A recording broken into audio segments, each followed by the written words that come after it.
Agad na mananaog sa ato ang tiba-tiba sa iyong pinaskuhan sa DXDC. Kasi pangalan na to, Nay? Teresita Sardido, 75 na. Pila naman jud ka tuig na minaw DXDC, Nay? Dugay na, ma'am. Dito pa ko sa Malita. Bisag ako mga parenti dito. DXDC gid ang ilang gipaminaw. Nya unsa gid ang mga paborito nimong programa, Nay, nga ginapaminaw sa DXDC? Mga balita. Mo nang among gipaminaw, mga balita. Kaya, mautong, wala naman ko yung radyo, wala na yung taong ko nakapaminaw. Sige lang, ikabala ka ron, Nay, kanhamukan ka na mong mga panalangin nga gikan sa DXDC, no? Pero before na manghatag, Nay, hatag og ibubo na mo ang among dalang mga pila ka planggana na og pila ka radyo, padungga sa misimong nindot nga kanta.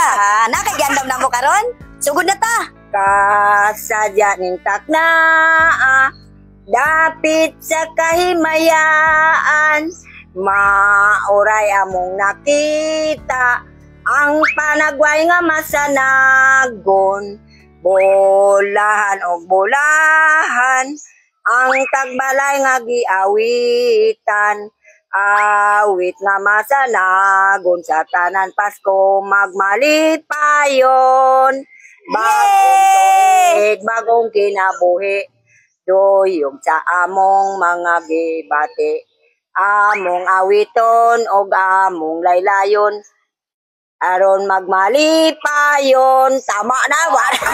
Yay!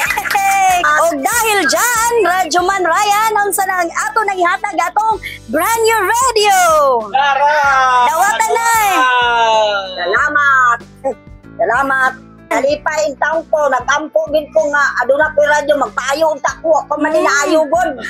So, salamat sa Ginoo. Gitago na nato. Gitago na niya. O karon din nato dugayon ang sunod, Nay. Kinabugatan na si Radyo Man Ryan sa iyang gibit-bit na Kaplanggana nga grocery. Ay, salamat, salamat. Salamat sa DXDC. O karon maminaw na gid ko kay naa na ko nabitbit ka radyo. Uban si Radyo Man Ryan Aligado alang sa pinaskuhan sa DXDC. Ako kini, Radyo Man Jenny Mamarias, Tatak Arimen. Makarating